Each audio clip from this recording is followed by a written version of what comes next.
Trigonometry क्या है हमारे पास? ट्रिग्नोमेट्री स्टडी ऑफ ट्राइंगल्स है। ट्राइंगल्स को हम स्टडी करते हैं। ट्राइंगल्स को दो पार्ट्स में डिवाइड कर सकते हैं, राइट एंगल ट्राइंगल्स और नॉन राइट एंगल ट्राइंगल्स। अब जब हम राइट एंगल ट्राइंगल्स की बात करते हैं, पहली बात तो क्विकली आपको पता है कि right angle triangles are triangles with one angle 90। One angle 90 दो तो हो भी नहीं सकते। इसके जो ऑपोजिट साइड है, if one of the three angles is 90, तो that will be the largest angle in the triangle, बाकी दोनों 90 से छोटे होंगे। और जो 90 के सामने वाली साइड है उसको हम हाइपोटेन्यूज कह देते हैं। हाइपोटेन्यूज होता है ये, which is also the longest side of right angle triangle। अब जब हम राइट एंगल ट्राइंगल की पहले हम राइट एंगल ट्राइंगल्स की बात कर लेते हैं। In case of right angle triangles हमारे पास दो केसेस होते हैं, टू टाइप्स ऑफ क्वेश्चंस होते हैं। एक टाइप ऑफ क्वेश्चन ऐसी होती है जिसमें सिर्फ three sides are involved. When I say three sides of involved means lengths of three sides. अब ऑब्वियसली मैं थोड़ा सा अब बताने की आपको जरूरत नहीं है कि व्हेन वी से स्टडी ऑफ ट्राइंगल, तो स्टडी ऑफ ट्राइंगल्स में या तो हम साइड्स को फाइंड कर रहे होते हैं, गिवन होती हैं, या एंगल्स की बात कर रहे होते हैं। तो कुछ केसेस ऐसी होते हैं, कुछ क्वेश्चंस ऐसे होते हैं जिसमें हमें सिर्फ थ्री साइड्स इन्वॉल्व होती हैं। यानी ऐसा प्रॉब्लम या ऐसा क्वेश्चन दिया होता है जिसमें अब उसके दो केसेस हैं। एक केस में ये होगा कि all three sides are given और हमने ये शो करना है कि जो ट्राइंगल है वो राइट एंगल ट्राइंगल है। एक तो ये केस हो गया कि जो आपके पास गिवन ट्राइंगल है उसके तीनों साइड्स दे दे और हमें कहीं ये प्रूव करना हो, शो करना हो कि this is a right angle triangle, या उसको आइडेंटिफाई करना हो। और इसमें दूसरा केस ये होता है कि टू साइड्स आर गिवन, कोई सी भी दो साइड्स हमें उनकी लेंथ्स गिवन है। तो जब मैं कहता हूँ two sides are given, actually I mean their lengths are given. And third to be found, या ट्राइंगल है उसकी ऑल थ्री साइड्स की लेंथ्स गिवन है और हमसे कहा जाता है कि show that this is a right angle triangle. अब देखिए इस केस में हमारे पास सिर्फ three lengths of three sides are involve. और दूसरी बात यह है कि टू साइड्स गिवन है और third to be found, again three sides are only involve. इन केसेस के अंदर हम लोग यूज करते हैं Pythagoras theorem, Pythagoras whatever you call it. हमें ये बताता है कि जो हमारे पास लॉन्गेस्ट साइड है जिसको हमने हाइपोटेन्यूज कह दिया, it's square is equal to sum of square of other two sides. अगर मैं हाइपोटेन्यूज को एच कह रहा हूँ, उनमें से किसी एक साइड को ए कह रहा हूँ, दूसरी साइड को बी कह रहा हूँ, तो ये फॉर्मूला में ये बताता है कि each square means the longest side जो कि हाइपोटेन्यूज जिसको हम कह रहे हैं, उसका square is equal to the sum of square of other two sides. जो हमारे पास लॉन्गेस्ट साइड है उसका स्क्वायर एक तरफ और बाकी दोनों साइड्स का स्क्वायर लेके उनको ऐड करें तो दोनों के आंसर सेम आने चाहिए, सेम आते हैं। This is what Pythagoras theorem call. Specially paper 1 में 3, 4, 5, 6, अब इन्हीं तीनों नंबर्स को अगर 2 से मल्टीप्लाई करते हैं तो 6, 8 और 10 आ जाता है। और then there is another triangle 5, 12 और 13। ये थ्री ट्राइंगल्स वो बहुत ज्यादा यूज करता है पेपर 1 के अंदर। अब ये 3, 4, 5 का मतलब ये है कि एक ट्राइंगल है जिसकी लॉन्गेस्ट साइड मींस हाइपोटेन्यूज 5 है और बाकी दोनों साइड्स 3 एंड 4 है। और 6, 8, 10 भी है और 5, 12, 13, ये तीन ट्राइंगल्स बहुत ज्यादा वो क्वेश्चंस के अंदर यूज कर रहा होता है। एक बात तो ये, दूसरी बात ये कि अगर आप इनमें से किसी भी मतलब कोई भी ट्राइंगल लेके उनकी लेंथ्स को सेम नंबर से मल्टीप्लाई करोगे तो you will be having again a right angle triangle. लेकिन उसकी हमें जरूरत नहीं, इतना आप डिटेल में ना जाए, बस ये आप थ्री अगर ट्राइंगल्स आप इनको याद कर लें, 3, 4, 5, इन्हीं को 2 से मल्टीप्लाई करें तो 6, 8, 10 आ जाता है और फिर 5, 12, 13 आ जाता है। तो ये बहुत कॉमनली यूज्ड आपके पास ट्राइंगल्स हैं इन पेपर 1 मैथ्स में, वो बहुत ज़्यादा यूज कर रहा होता है। Just a tip. अब ये देखिए जैसे ये दो क्वेश्चन है, पहले मैं सेकंड वाला पार्ट देखता हूँ। इस सेकंड वाले पार्ट के अंदर देखिए there is a right angle triangle given. मैं इस ट्राइंगल की बात कर रहा हूँ। वैसे तो ये आप देख सकते हो कि इसमें ये 6 है और ये 8 है, तो ये वही वाली जो मैंने आपको स्पेशल ट्रायंगल, दोनों वैसे ये स्पेशल ट्रायंगल्स हैं, पहली ऊपर वाली 3 4 5 की है, नीचे 6 8 10 की है, बट हम इसको भी स्पेशल एज अ स्पेशल नहीं लेते, बट देख लें नीचे वाली ट्रायंगल में the two sides other than hypotenuse they are given, hypotenuse find करें, एक्स अननोन जो हाइपोटेन्यूज है। तो हमने ये अभी पाइथागोरस थ्योरम क्या कहता है कि हाइपोटेन्यूज का स्क्वायर एक तरफ, व्हाटएवर इज हाइपोटेन्यूज मतलब कि द लॉन्गेस्ट साइड जो 90 के ऑपोजिट है उसका स्क्वायर एक साइड पे, और sum of square of other two sides on other side, तो ये हमारे पास आ जाएगा x square is equal to 6 square plus 8 square. Expand कर देंगे, 6 का स्क्वायर 36 होता है और प्लस 8 का स्क्वायर हमारे पास 64 होता है। तो x square is equal to 36 plus 64 is 100. Now to find the value of x, we will take square root of both sides. हम इस साइड का भी स्क्वायर रूट ले लेंगे और इस साइड का भी स्क्वायर रूट ले लेंगे, तो हमारे पास x की वैल्यू आ जाएगी which is equal to 10। Square root of 100 is 10, तो 10 यूनिट्स हमारा आंसर आ जाएगा। तो ये वो केस है जिसके अंदर हमें उसने अदर देन टू साइड्स जो है हाइपोटेन्यूज के अलावा जो दो साइड्स हैं, the length of those two sides are given और हमें हाइपोटेन्यूज फाइंड करना है। अगर आप ऊपर वाली ट्रायंगल देखें, इस केस के अंदर हाइपोटेन्यूज गिवन है हमें और अदर टू साइड्स में से one length of one side is given whereas the third side to be found. इन ट्रायंगल में हाउ डू यू नो कि बेस कौन सी है? अच्छा बेटा, इन ट्रायंगल्स में बेस और हाइट की हमें, बेस और perpendicular that makes no difference. उसकी बेटा रीजन ये है क्योंकि देखिए ना, whatever side you take as base and whatever side you take as perpendicular, उनका स्क्वायर होके they have to be added. तो किसी भी अगर 6 स्क्वायर प्लस 8 स्क्वायर की बजाय मैं 8 स्क्वायर प्लस 6 स्क्वायर भी लिख दूंगा तो that will make no difference. Pythagoras के अंदर it doesn't make any difference कि कौन सी साइड को आप बेस ले रहे हो और कौन सी साइड को परपेंडिकुलर ले रहे हो। ये जब हम ट्रिग्नोमेट्रिक रेशियो नेक्स्ट स्टेप में आएंगे तो फिर आपको ये चीज पता चल जाएगी।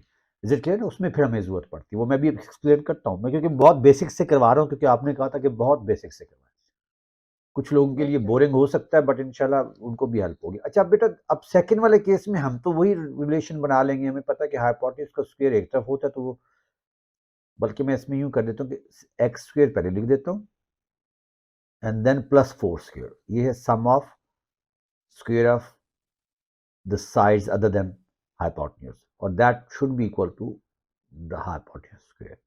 तो अब x square plus 16 is equal to 25, तो x square is equal to 25 minus 16, तो x square हमारे पास आ जाएगा 9 और then we will take square root of both sides, तो x हमारे पास 3 आ जाएगा। that will be answer। ये वो 3 4 5 वाली ट्रायंगल थी, but have you understood कि if two sides are given and third side to be found, तो फिर हम क्या करते हैं, हम पाइथागोरस थ्योरम लगाते हैं। और पाइथागोरस थ्योरम क्या है कि हाइपोटेन्यूज का square is equal to sum of square of other two sides. तो ये हमारा पहला स्टेप हो गया। अब दूसरा केस ये है कि one angle and two sides are involve, यानी यहाँ पे अब एंगल इन्वॉल्व हो गया। पहले केस में एंगल नहीं था इन्वॉल्व, सिर्फ साइड्स थी। वन एंगल और टू साइड्स किस तरह इन्वॉल्व हो सकते हैं? हो सकता है आपको length of two sides are given और हमें ये कहा जाए कि जी आप एंगल फाइंड करें, कोई सा भी एंगल फाइंड करें, और याद रखें एक तो एंगल ऑलरेडी हमारे पास राइट एंगल ट्रायंगल में 90 होता है, तो कोई एक और ट्रायंगल, एक और एंगल आ जाए means we have all three angles. एक आपके पास इस तरह की प्रॉब्लम हो सकती है, कोई ऐसा क्वेश्चन है जिसमें कोई ऐसी ट्रायंगल है which is right angle triangle और उसमें lengths of two sides are given और हमें एंगल टू बी कैलकुलेटेड है, एंगल टू बी फाउंड। और दूसरी जो इसमें केस हो सकता है वो ये हो सकता है कि one side and one angle is given, एक साइड और एक एंगल आपको दे दिया हमने, and another side to be found. अब दोनों केसेस में आप देखें हमारे पास टू साइड्स की लेंथ और वन एंगल इन्वॉल्व हो गया। अगर एज अ होल देखें तो इन दोनों केसेस में, यानी फर्स्ट केस क्या था जब हमारे पास two sides were given, length of two sides, और हमें एंगल फाइंड करने को कह दिया तो दो साइड और एक एंगल इन्वॉल्व हो गया। सेकंड केस में वन साइड और वन एंगल गिवन है और हमें कोई सी भी एक और साइड हमें फाइंड करनी है। अब इस केस में यानी जब भी एंगल इन्वॉल्व हो जाएगा तो हम ट्रिग्नोमेट्रिक रेशियोज यूज करते हैं। हम ट्रिग्नोमेट्रिक रेशियोज यूज करते हैं। ट्रिग्नोमेट्रिक रेशियोज यूज करने के लिए वो आप वाला क्वेश्चन अब यहाँ वैलिड हो जाता है। First we need to specify कि which side is perpendicular and which side is base. Hypotenuse का तो कोई मसला नहीं है। अगर हमारे पास एक राइट एंगल ट्रायंगल है तो इस केस में हमें ये तो कोई डाउट नहीं है कि हाइपोटेन्यूज कौन सी साइड है। Hypotenuse is always opposite to 90 angle. अब चूंकि इस केस के अंदर अब ये ट्रिग्नोमेट्रिक रेशियोज हम लगाते ही तब हैं जब हमारा एंगल इन्वॉल्व हो गया। इधर we will be asked to find that angle, या एंगल गिवन है, वन साइड गिवन है तो अदर साइड फाइंड कर, तो एंगल तो इन्वॉल्व हो गया। फॉर्मूले में एंगल तो हम यूज कर रहे होंगे। अब परपेंडिकुलर और बेस डिपेंड करता है कि कौन सा एंगल हम यूज कर रहे हैं। से अगर हमने ये वाला एंगल फाइंड करना है या हमने इसको यूज गिवन है तो यूज करना है, तो जो एंगल हम यूज कर रहे होंगे उसकी ऑपोजिट वाली जो साइड होती है वो आपके पास परपेंडिकुलर होती है, और तीसरी जो बच जाती है जो उसके साथ सर होती है। इस केस में जो बिल्कुल राइट एंगल के सामने होगा वो इस केस में भी हाइपोटेन्यूज ही होगा। जी, हाइपोटेन्यूज फिक्स्ड है। 90 के सामने लॉन्गेस्ट साइड जो होती है हमेशा हमारे पास हाइपोटेन्यूज होती है, और जो एंगल या हमने फाइंड करना होगा या हमें गिवन है हमने यूज करना है तो उसके सामने वाली साइड जो है 90 के सामने वाली हाइपोटेन्यूज, एंगल के सामने वाली परपेंडिकुलर, जो तीसरी रह जाती है वो बेस हो जाती है। फॉर एग्जाम्पल इसी केस में मैं अगर इसी की एक कॉपी बना लेता हूँ ट्राइंगल की, तो इसी केस में से अगर हमारे पास हमने दूसरा एंगल यूज करना है, फॉर एग्जाम्पल क्वेश्चन में हमें ये वाला एंगल दिया हुआ है, ये वाला, तो अब इस केस में 90 के सामने वाले हाइपोटेन्यूज हो जाएगी हमारे पास, और जो एंगल के सामने है वो हमारे पास परपेंडिकुलर होगा और इसके साथ वाली बेस होगी, क्योंकि बेस हमारे माइंड में ये होता है जो एट बॉटम होती है जिसके ऊपर everything is lying on that one. नहीं, यहाँ पे आपने बेस और परपेंडिकुलर जो है that depends which angle to be used, on the basis of that we decide. एक सेंटेंस याद कर लें, 90 के सामने जो होता है वो हाइपोटेन्यूज, 90 के सामने वाली साइड हाइपोटेन्यूज, एंगल के सामने वाली परपेंडिकुलर, ज़ाहिर है एक ही बच गई, that will be base. Sir what if more than one angle is given? Again बेटा, अगर एंगल्स गिवन है, देखिए अब ये एंगल तो हमारे पास ये भी आ गया तो तीसरा हम फाइंड कर सकते हैं, सम ऑफ एंगल्स ऑफ ट्रायंगल्स करते हैं। अगर हमें दो एंगल्स दिए तो फिर हम ये देखेंगे ना कौन सा एंगल हमारा यूज हो रहा है। हम जो एंगल यूज कर रहे होंगे ना, हाँ, उसके हिसाब से फिर हम उसको नाम दे देंगे। जो वाला एंगल, अगर say in some case we have all three angles 90 तो है ही है, बाकी दोनों भी हमारे पास है, हमने फॉर्मूले में कौन सा एंगल यूज करना है तो उसके हिसाब से हम परपेंडिकुलर और बेस मतलब स्पेसिफाई कर लेंगे, आइडेंटिफाई कर लेंगे। इस क्वेश्चन के अंदर अगर आप देखोगे, if we have to name the sides, तो 90 के सामने जो हमारे पास है ये हाइपोटेन्यूज हो जाएगा, और ये एंगल के सामने वाली जो साइड है we will call this perpendicular, और third will be base. Same if we see in the second triangle, तो हमारे पास जो एंगल के सामने होगी वो उसको हम परपेंडिकुलर कह देंगे, और जो 90 के सामने होगी उसको हम हाइपोटेन्यूज कहते हैं। थर्ड लेफ्ट जो है वो हमारे पास बेस हो जाएगी। तो ये चीज़ हमने बात कर ली। अब trigonometric ratios, I don't know आपने कैसे याद की trigonometric ratios. You know we have three trigonometric ratios, sine of x, cos of x and tan of x. अब पहली बात तो ये कि आई डोंट नो आपने कैसे इसको याद किया हुआ है। यूजुअली लोग कहते हैं some people have curly brown hair through proper brushing. ये तो आपको याद, दीज आर थ्री फॉर्मूलाज जो आपको लर्न करने हैं। जो साइन ऑफ द एंगल होता है वो परपेंडिकुलर ओवर हाइपोटेन्यूज होता है, cos that is base over hypotenuse, और tan is equal to perpendicular over base. तो सबसे पहला काम हमने ये करना होता है, फर्स्ट जो हमारा टास्क होता है कि हमने जो साइड्स हैं उनको आइडेंटिफाई करना होता है, और फिर उसके बाद जो हमें चीज़ें गिवन है जो हमने फाइंड करना है, अकॉर्डिंगली हम इनमें से कोई एक ट्रिग्नोमेट्रिक रेशियो वाली इक्वेशन को पिक करते हैं और उसमें हम वैल्यूज पुट कर देते हैं। अब मैं वो आपको भी करके दिखा देता हूँ, क्वेश्चन ले आता हूँ। अब जैसे मैं फर्स्ट क्वेश्चन को देखता हूँ, अगर अब इस केस में हमें सी फाइंड करना है, और गिवन क्या है, one length of one side and one angle is given. अब जो एंगल ज़ाहिर है अगर हम फार्मूला लगाएंगे तो हम ये एंगल यूज़ कर रहे होंगे, तो दिस एंगल सेज के जी, ये जो उसकी ऑपोजिट साइड है वो परपेंडिकुलर है, ये जो सी है वो 90 के सामने, ये हाइपोटेन्यूज है। तो मतलब हमें वो वाला फार्मूला यहाँ से पिक करना है उन तीनों में से जिसमें परपेंडिकुलर और हाइपोटेन्यूज आना चाहिए। तो समझिएगा फर्स्ट काम हमने क्या किया, फर्स्ट थिंग हमने देखा क्या चीज़ें इन्वॉल्व हैं, तो हमने देखा two sides and one angle is involve. तो हम पिथागोरस की तरफ जाएंगे नहीं, हम सीधा ट्रिग्नोमेट्रिक रेशियोज की तरफ आ जाएंगे क्योंकि राइट एंगल ट्रायंगल है। उसके बाद फिर हमने देखा जो गिवन है हमारे पास 67 एंगल गिवन है, तो एंगल के सामने वाली साइड परपेंडिकुलर होती है, 90 के सामने वाली दूसरी जो हमने फाइंड करनी है वो 90 के सामने है, दैट इज हाइपोटेन्यूज।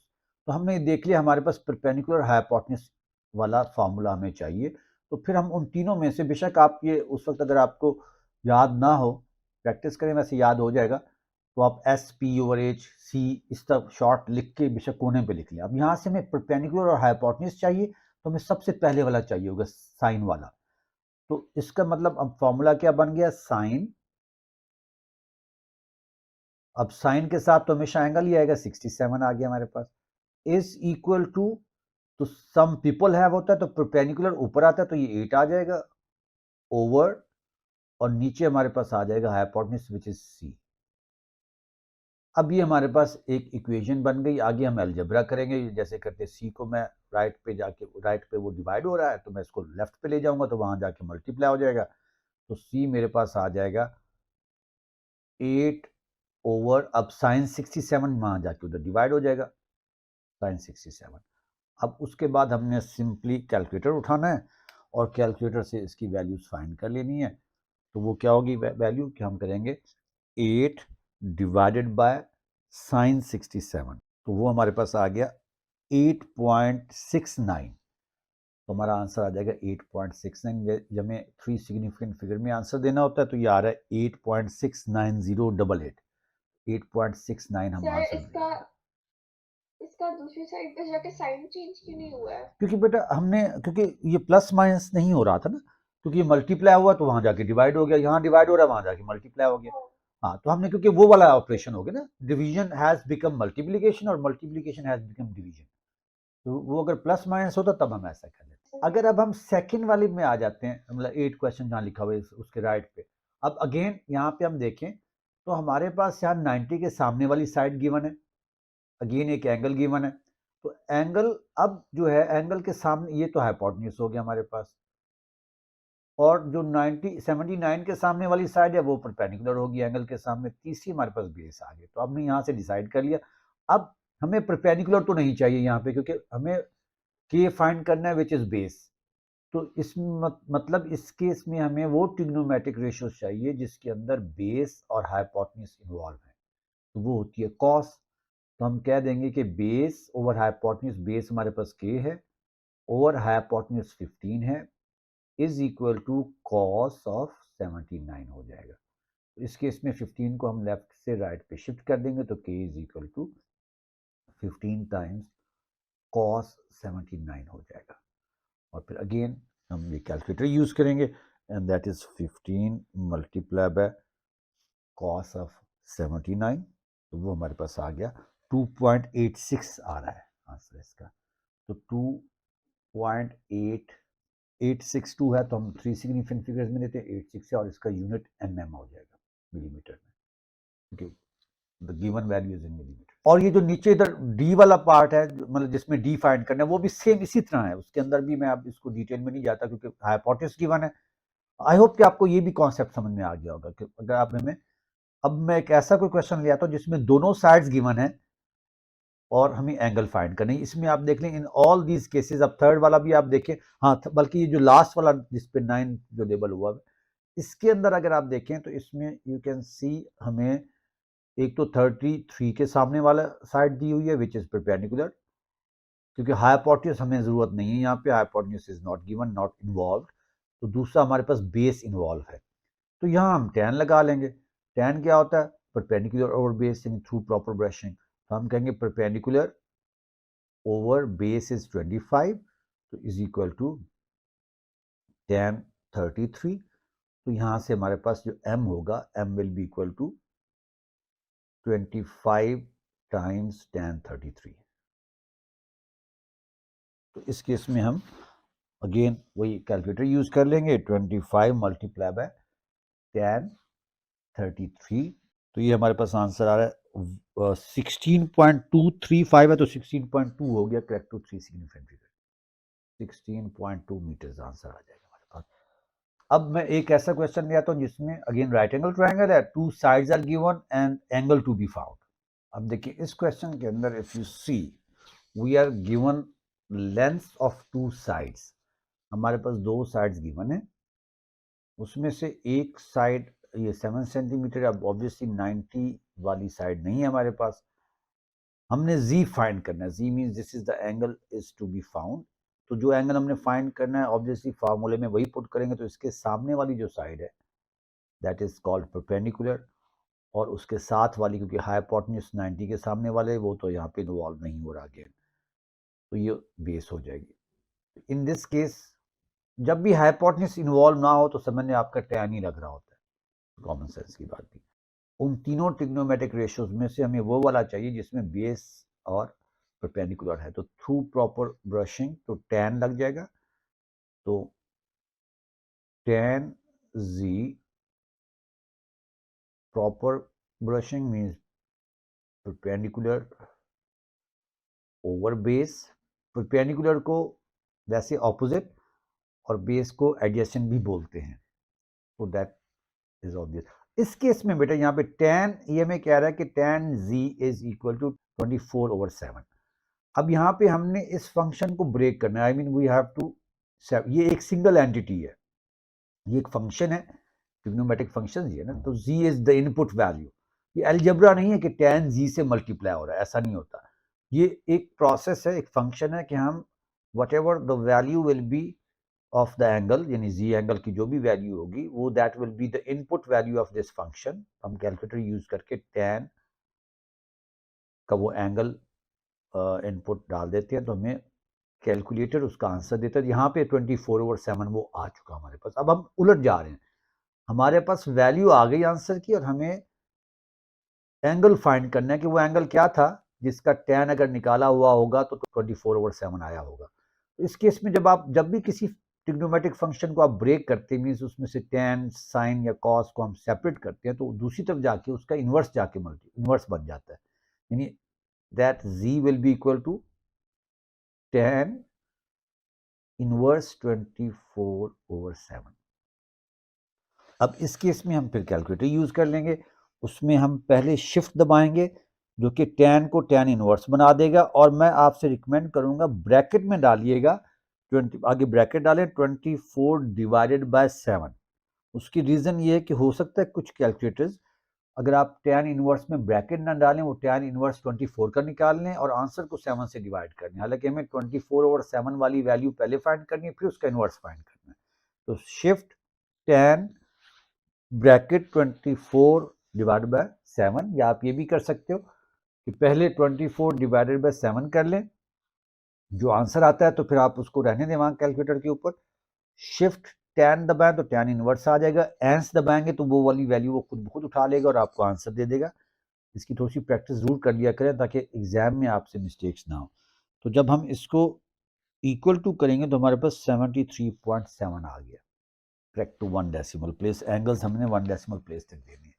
तो ये है जी, if the right angle triangles हैं तो हमने कैसे ट्रिग्नोमेट्रिक रेशियोज को यूज करना है। मेथड वही सेम है बेटा, अगर हम ट्रिग्नोमेट्रिक रेशियोज यूज कर रहे हैं या पिथागोरस यूज कर रहे हैं, ट्रिग्नोमेट्रिक रेशियोज में एंगल इन्वॉल्व होता है, तो सबसे पहले हमें इस केस में स्पेसिफाई करना पड़ता है कि कौन सी साइड क्या है, बेस है, परपेंडिकुलर है, हाइपोटेन्यूज तो दोनों में फिक्स है। तो ये हमारा राइट एंगल ट्रायंगल्स कवर हो गए। राइट एंगल ट्रायंगल्स में ये होता है, इसकी एग्जांपल्स आगे भी हम करेंगे, बट मैं ये चाह रहा हूँ कि आप थोड़ा सा ये चीज़ों को हम डिवाइड करके करें। तो ये this is the second thing कि हम राइट एंगल ट्रायंगल्स को कैसे डील करते हैं। तो जब भी कोई क्वेश्चन होगा आपको आपने पार्ट बाय पार्ट करना है, एज अ होल मत सोचा कीजिए। जो ट्रायंगल इन्वॉल्व है पहले उसको देखें किस टाइप की है, if it is a right angle triangle तो फिर आप इनमें से कोई रूल आपका यूज हो रहा होगा। मैंने सारा आपको वो एक उसका बता दिया ना, एक ब्रीफली मैंने आपको गाइड कर दिया कि कब हम क्या कर रहे होंगे।